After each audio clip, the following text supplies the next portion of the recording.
Okay, folks, I think I've done it. I don't know if, hey, there I see myself. I don't know if there's music playing. I've got Karyn in the green room. Let me know if you can hear me. Thumbs up if you can. Thumbs up. Okay, so here we go. Let me see. Here, I'm a little befuddled. We've got Claudia from Portugal saying hello. Okay, so I'm seeing the controls work. Good afternoon. It's Wednesday. You're here at Wednesday with Will. I'm Will Sullivan, and I do this because I love introducing this community of really kind people and those who wish to become better humans, to people that have inspired me. Today we have a guest who we found, and when Karyn comes up, she can talk about it because I don't remember. Well, I have found Karyn through I don't know, kindness circles, right, Karyn? We just somehow came into each other's orbit. So the purpose of the show, for people that haven't seen me before, is to talk about things, leadership, community, building friendships, connections, networking. I'm all about the kindness. I'm wearing a little bit of yellow, no, orange today to go along with the mood, to work up my vibe. I wanted to introduce you to Karyn. I'm going to bring her up. The rules here, for those of you who haven't watched, and I spoke to Karyn before we started, the rules here are this. I will turn the mic over to Karyn so everybody can hear her story. She can introduce herself. And this is totally unscripted. We're going to go where the energy leads us. And I hope it's a wonderful conversation for the next 30 minutes. So Karyn, here you are. Good morning. So good to see you. So good to see you too. And I'm also rocking today. And the best kind of leader is a kind leader. And Will and I were chatting a little before we started, and we found out, interestingly, that we have a connection to Brazil too. So I'm going to say out there for anybody from Brazil, oi, tudo bem? Bom dia. Tudo bem, obrigado, muito prazer, muito prazer. The thing is, I am here in the Chicago, Illinois area, and Will and I both started out in customer service. And I'm going to bring that up right from the start, because one of the things that I noticed when I was taking care of my 300 customers at a payroll company is that sometimes people weren't very kind, right? They would scream. And this is before the pandemic, long before the pandemic. If things didn't exactly go their way, if I couldn't answer a question right away, they might actually shout at me, they might swear at me. And it really made me start to think, of course we want customers to get what they want.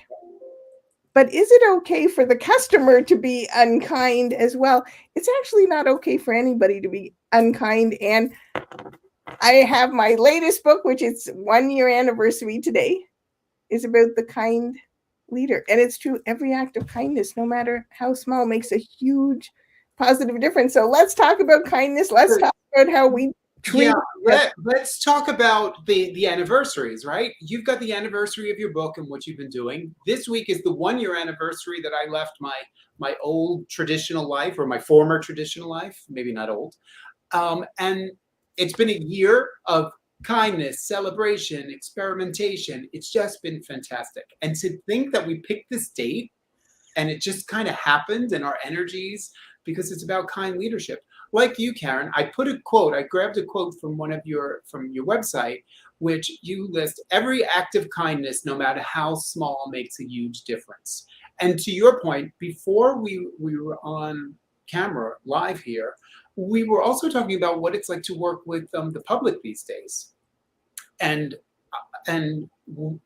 everyone, we could probably fill up the comments with stories about how terrible, everybody complains about terrible service, right? Everybody wants to complain about that. But those of us who've worked in that public realm and know what it's like to work with the public, we put ourselves in the shoes of that individual. Is it the waiter? Is it the server? Is it the pharmacist? Is it the person at the hotel concierge? It's so darn important to just have that kind of empathy. And that's where you and I have so much in common, because we understand the importance of that in leadership. Absolutely. And I think it really starts out with remembering that every single person, no matter what job they do, whether they're a leader and they're a VP, And whether they're the person who's, behind the counter in the restaurant or deli, or they're the person who's behind the counter at a hotel, is a human being. Exactly. And so often we forget that the person standing in front of us, just like us, is a human being. And we get so focused on the thing we want, Right. That thing, that end, that we forget that the person standing there is a human being. Is a human being. And they're doing the best that they can in a difficult situation. And we don't have to be kind to things. We need to be kind to people. So if we forget that is a person, maybe we don't remember we need to be kind. You're so right. And David Hansen, hello, David. We've got a fan club in here. I'm sure we're all connected somehow. David Hansen's comment here, respect is a two-way street. Customers should be respectful to employees too. So I'm with you. Having to manage and deal and coordinate large teams, you're always needing to have that balance, because I don't believe in the, and you and I may have a disagreement here. I don't believe that the customer is always right. There are moments where you have to look at the situation and stand behind the employee, right? The staff member.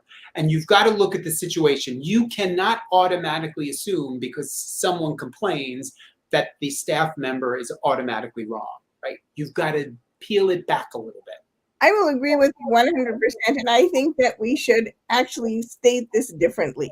The customer always wants what they want, right? They're human beings who want what they want, but what they want actually may not be right. Like if someone comes in and they want to return something to a store that they didn't buy the thing from, right?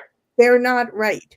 And it's not right of them to shout or bully or intimidate or demean someone who's doing the work because that person can't give them what they want. I actually went to a restaurant the other night, and I'm vegan, and I got to the restaurant and I found that everything is fried in beef fat other than their one vegan burger. Well, that isn't going to really work then. No. And I didn't shout at anybody. I ate what I could. There was a tiny little side salad, which they wanted to upcharge for. I said to the manager, you should actually just put the side salad with the vegan burger because there's nothing else that anybody could eat who comes to be vegan. But I didn't shout at anybody. I just gave them a helpful suggestion. Right. They can do whatever they want.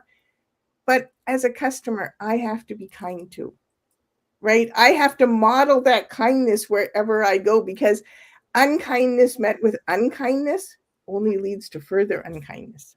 Does this happen to you? You speak about this, and I want to ask you about your TED Talk and your book and all that, but in just getting to know one another live, isn't this great? It's like a first date. It's like a first date on camera. It's just wonderful. The approach to just that, to putting yourself in someone else's shoes, I think I have that in me, myself, and it helped me as a leader because I was extremely shy and introverted. And I was always in a public-facing job, and I wanted to succeed or do my job well, so I had to get over that. So I'd always try to put myself in the shoes of my boss, my colleagues, the customers I waited on. Where did this come to for you? And it worked out well for me, but for you, how did it come to be? The other thing, and of course, here on our first date on I'm actually an extremely introverted and shy person too. And the way I learn, I'm not a big book reader, right? The way I learn is by doing. So I will actually go and try out all the things. When I go and work with a new customer, I'll sit on there. If it's a manufacturing production line, I'll sit down with the people who are doing the work and do the work. If it's a service line, I'll take calls. Yeah. The way to find out, to walk in someone else's shoes and see things from their perspective, that empathy, right? That's the building block of kindness, empathy and compassion. Do it. Try it. If you're worried about going to a certain neighborhood because you don't know what's going to happen, actually find a way to go and do it. Go and see, because people are human beings and we have to understand by trying things. I'd always, one of the philosophies, one of the things that always got me through the day was not always knowing what to do, how to do it, but don't you see it that people want to help you more when you're working with a colleague, you're working with someone. If you're just a decent human being, I think people are more prone to help you out than being the one that's just barking orders or always so nasty. Exactly. I had a really interesting conversation with someone the other day about this, because they said, as a leader, they felt that if they asked someone to please do something, the person would be less likely to do it than if they barked that order with them. And I said, well, did you actually try it? Did you try asking the person if they would please do it before they, because what do we all learn in kindergarten? What do we all learn from our parents? The first thing we learn is please and thank you. And so much of actually being kind is going back to the basics that your parents and your teachers, your very first leaders, taught you. And the person actually said to me, I actually never tried to ask someone with please. This is what I learned in like leadership school, and I saw modeled to me by my leaders. I said, could you please go and try it out and see what happens? If your theory is right or wrong, right? Please just ask someone if they'll please do something, that tiny little change. Well, before we got on camera, and then we're going to talk about the TED Talk. Before we got on camera, you said your son works in a restaurant as a waiter. And I'm looking here in the chat, it's quite active. And yes, Lori and everyone, I was very introverted, and I just gave that up because it just wasn't worth the Me too. Yeah, right. And the only one that cares is you. Everybody else will just be, so what? But the conversation here is about the food service industry. That was my first job. I was the proud fixins bar person at Roy Rogers fast food restaurant. So my first job was to just make sure the sliced onions and the tomatoes were primo. So I was able to be introduced into the world of working with the public through the food service industry. And I have to say, the standards to keep the place clean and health and all that, that was remarkable, because you were inspected constantly. And so it was a clean environment, and it was a disciplined environment. And I think it was David and Michelle or a few other people working in the food industry, serving it is great. Your husband, your son works there. Does he have a quick story, or do you have a story to tell about it, what it's been like for him the last couple of years as the world has gotten angrier and angrier, it seems? Okay. So I'm going to tell you, interestingly, that my son works in Chinese restaurants. So you can think about it, the beginning of the pandemic, what working in a Chinese restaurant could be. And my son can speak fluent Mandarin and English. And it was absolutely unbelievable, because customers would come, and even though they wanted Chinese food, they would be unbelievably unkind about what they were saying. They would be afraid. And I want you to think about service as a waiter. How many of you actually have a job in which not only do you stand on your feet all day, but you go back and forth and go back and forth, and you carry really heavy stuff? It is an unbelievably physically demanding job. So here's the story I'm going to tell you. My son came over, and a little while ago, he came over and he said, someone came into the restaurant with a gun today and wanted to have lunch on their hip. I said, oh, really? What happened? He said, well, we had to tell the person, you can't eat your lunch with could you put your gun in the car and have lunch? I said, oh, who told them that? The manager? And my son said, no, I told them. And I'm like not making any facial expression. You went into full mom mode. Exactly. I said, oh, well, what happened? He said, well, he went out and he put his gun in the car and he came back and he had lunch. And I am thinking,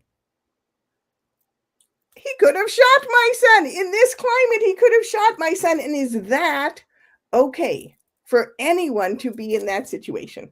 But knowing you, getting to know you, I am sure your son was able to convey that in a kind way. Exactly. And the person went out, put his gun away, came back, sat down, and my son served him for lunch. But I really want us to think about our actions, how they affect other people, right? It would be so easy to escalate a situation versus de-escalate a situation. You know what kindness does? Kindness de-escalates situations. It completely does. You take that deep breath, and having to do that in the public realm, you want to stand behind your staff. You want to show support. You want to make sure that all the things are working right.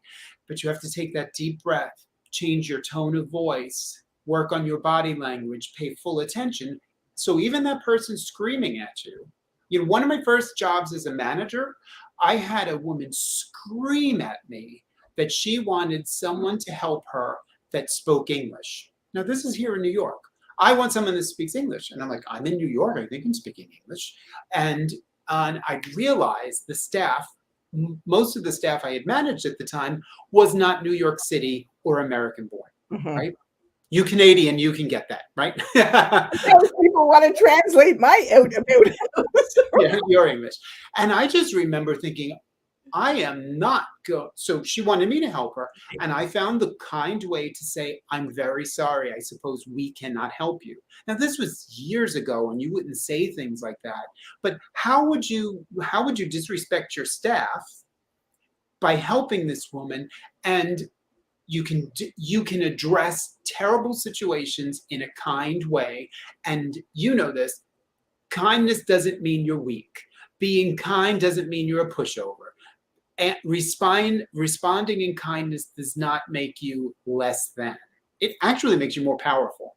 Right. And let me put it this way. When you have the courage and strength to actually stand behind your team and say, okay, this is the person who's going to serve you, right? Regardless of the language you're speaking.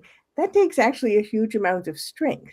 The weaker thing to do would be to say, okay, let me find someone else who can help you. The unkind thing. Oftentimes, when we actually respond in unkind ways, it's because we lack the strength. Right. And we're more focused on what might happen to us, right? Than when we respond in the way that takes kindly an unbelievable amount of strength. So Karyn, I'm looking at the clock here. I want to know more about your TED Talk in Boston. So I want to hear about that, because time will go quickly, and you and I could probably talk till dinner time about all of our stories. What was that like? How did you get involved? That must be wonderful and difficult for an introvert. Right? Yes, and actually learning how to speak in public and actually put myself out there, it was something I really had to practice a lot. So I'm going to recommend that, Will, you have my friend Penny Som from Brave and Unbroken Project on this show, and she's an unbelievably kind person. And we met years ago because she ordered love and kindness buttons from my foundation. And so 4 years later, we've been friends. We've done all kinds of things together. We met in person for the first time at this TED Talk, and this is her third TED Talk. Wow, that's great. That she did TEDxBOSTON, and she is a survivor of childhood incest. Wow. So she's doing important work and getting out there to talk about. That's wonderful. Exactly. Oh, yes, I have to have her on the show. And she connected me with the TEDxBOSTON folks, and I went out there and did a TED Talk. And I'm going to tell you something super interesting about it. When we had to upload all the information about what we're going to talk about, and I talked about 5 different ways that you can actually, 5 tangible steps you can take to be a kind leader today and why it's important. When I went to upload all the information about my talk and choose the tags I wanted to put on it, do you know what? Kindness wasn't a choice for a tag. Oh, wow. Interesting? That's really interesting, because it's not considered, I don't know, it isn't considered as valuable as we know it is. Correct. And it's not considered that maybe part of the business world or part of what one would see in a TED Talk, right? Kindness right now is not associated with leadership. And I'm going to ask, the talk should be out on the TEDx website in the next week or so. And that's actually what I talk about. Why isn't kindness associated with That's, leadership. did you ever have this experience? I was told by bosses, you care too much about the staff. This needs to be done. You need to hit the numbers. Stop worrying. Just tell them they're lucky to have the job, right? In variations of that. That's, to me now, sickening. I couldn't listen to such a thing. And we talked about the beauty of being in our own businesses. You can pick and choose where you want to work. But I do believe the workplace has to change, because if you're going to rely on doing business out there, whether it's a restaurant, a retail store, a coffee shop, a bookstore, you have to treat people with respect, staff and customers. Otherwise, it just doesn't, it's a horrible experience, and you'll never make your revenue goals. You'll never achieve anything. Absolutely. And actually, there's a whole chapter, The Kind Leader, which I call How We Get There is Just As or More Important Than Where We're Going. Because leadership in the old models that we have, that people who take their MBA and they read leadership books, those models, and people actually come from the system, those ends. Leaders are focused on the ends, right? Meeting the quarterly financial goal, getting the profits. But actually, leaders lead people. And unless we focus on helping people become the best that they can be, and actually, we only learn and thrive and grow when people are kind to us. If we're afraid, we're not going to actually be able to get better. So leaders have to change. And the only way to change the system, because kindness leads to more kindness and unkindness perpetuates unkindness, is for each of us to act kindly. Exactly. It's this cycle. I'm seeing in the chat, Grace, we work together, and we're the Will and Grace show. I don't know if you caught that episode. Kindness is often considered weakness, but groups and forums like this will definitely change that.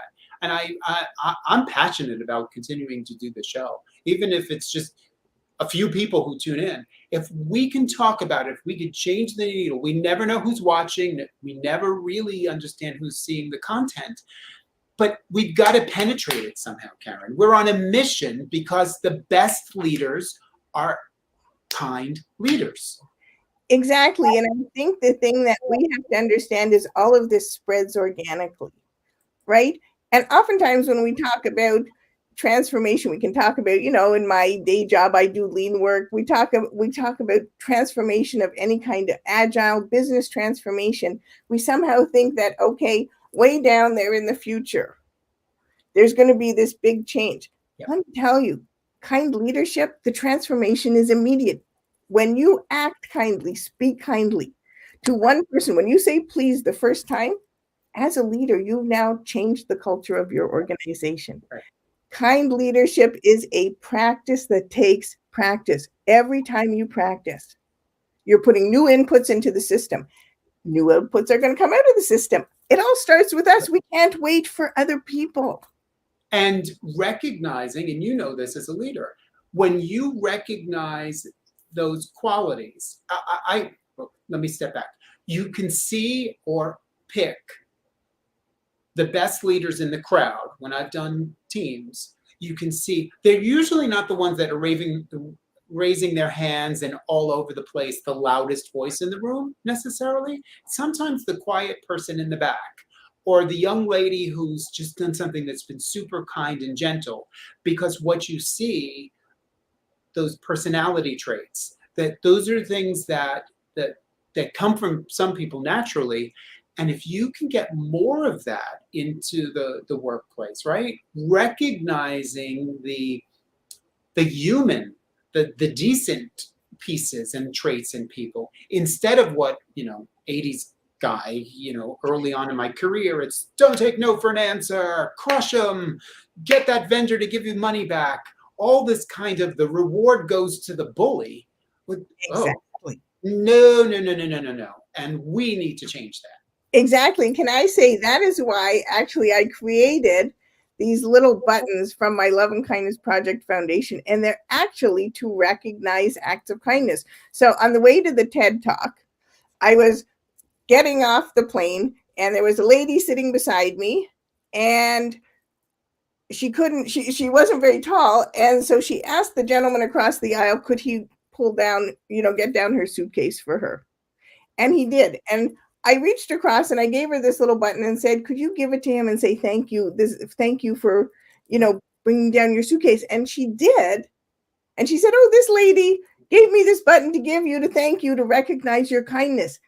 And he was like, oh my goodness, can I have some more buttons so I can do that too? And then everybody around me asked if they could have a button to recognize someone else's kindness. What we recognize is going and reward. Right, exactly. That's the end of the habit cycle, right? That is the end of the habit cycle. And Joseph just put it in the chat. Hey, Joseph. He's from Florida. He's like my brother that I've adopted. We can change the world with one kind gesture at a time. Your story there, Karyn, does exactly that, right? I'm feeling what you just described, right? Bad day, getting on a plane, someone says something kind to you, a gesture, a smile makes you laugh. It changes your shoulders open up, right? You're a different being. So imagine if we practice that all the time.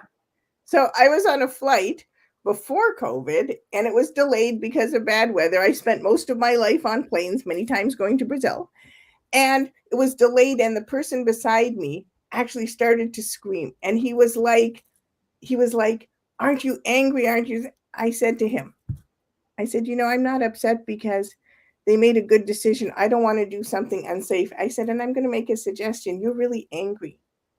But if you continue on being angry like this, you're going to get a heart attack. You're going to get a stroke. Is it worth it? Why don't you just sit down and just do some work for the next flight? And the person's attitude, and again, kindness isn't about weakness, because you might be thinking, hey, you're in a public place. Should you be saying that to someone? The person did exactly what you just described. Shoulders open, relaxed, and said, oh my goodness, you're really right. You are really right. Joseph has a comment here, and we may be going over a few minutes, folks. So Karyn, I hope you have more time because we could talk all day. Leaders create more leaders. I am such a big believer in that. If you get your job as a leader, I find, is make yourself obsolete, because the leader who needs to carry it all and make sure everything works, and if that leader isn't there, then you as leader have done something completely wrong. So imagine creating others who can take over for you, to step in, and you do it along the way by thanking them, rewarding them, showing them that what they are doing is making them a future leader. This is exactly what my TED Talk was about. I cannot wait for everybody to see it, because that's exactly it. Unkind leaders create unkind leaders. Kind leaders create kind leaders. And that's exactly the kind of leader we need to solve the systemic problems we're all stuck in. And it's exactly the kind of leader every single person can be. It's our choice. We can respond unkindly, or we can respond and act with kindness. So as we're wrapping up, I keep scrolling your website information down here at the bottom. I'll make sure I put it in the comments in the chat so people know how to reach you.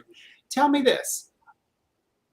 We talk about leaders. I do coaching and I do team building. I'm a believer, but I listen to you. You cannot teach someone to be kind. That's someone either can do it or not. Do you have a different point of view? I certainly do, because I actually do not believe that kindness is innate human characteristic or quality. I believe kindness actually is a learned behavior, and we learn it from our leaders. Our parents are our first leaders, our teachers at school. How they act teaches us to be kind or unkind. So I think kindness is learned behavior, and we need to focus on adults and teach them how to be kind. I have specific steps to teach people how to be kind. That is fantastic. So the ways that everyone can reach you, right? First of all, everybody's got to get your book, because everybody needs your book. What are we calling it? The Kindiversary? Happy Kindiversary. Kindiversary. So kind leaders are a thing. So anybody that's watching this, two right here on the screen, and a bunch of people watching us and in the chat. kind. So buy your book because they'll you'll teach them. They'll read about how to do it. It's actually a practical guide and has the exercises for you to use to practice and learn how to respond kindly, how to act kindly. Also, I just like to say that all royalties from all of my 6 books fund the Love and Kindness Project Foundation. That's actually how, because everything we do is free.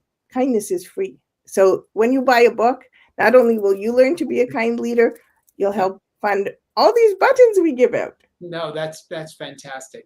Now, I had your website up earlier. My website I'm building. Hopefully in the next month, I'll be able to, hey, we could do a partnership, just back and forth, right? There's no competition in kindness. There's no competition. We lift one another up. Exactly. And actually, that's a chapter in the book. Competition actually is what causes unkindness. So we will work together, because when we work together and understand that actually kindness leads to more kindness and it makes things better, there's enough for all of us. Oh, there's enough business. There are a lot of people on planet Earth, right? A lot of people. If you walk down the street and count all those businesses in New York City, are you ever going to be able to serve them all? No, I don't. Never. Yeah. So I love the idea that we are able to just lift one another up, support one another. We have a great comment here from Najma. Your acts of kindness are iridescent wings of divine love, which linger and continue to uplift others long after you're sharing. That's beautiful. Yes, and thank you, Najma. I actually sleep with a book of Rumi poems beside my bed. That's wonderful. We've got comments coming in, and Karyn, I recommend that you look them all. This has just been one happy fest here, and so many supportive people. So again, for those of you who are watching us live, make sure you follow Karyn on LinkedIn. She's also on other social media. Find her there. Her website. Let me make sure that I put it back down here in the banner, because you want to make sure you follow her wherever she is. And I want to thank you, Karyn, for being such a great guest. I know I have to have you back, and we need to do this again, because I just want to be able to talk about this. And if there's anyone out there watching this needs help with kind leadership, there's 2 people right here on camera that will talk your ear off and help you to do it. Absolutely. Well, thank you so much. I cannot think of a better way to spend our kind-iversaries. Kind-iversary. Together. And thank you for the orange. You're welcome. Okay, everybody. Thank you, Karyn. Thank you, and see you next week. Keep it kind, folks. Keep it kind. Bye, everyone. Keep it Bye. kind.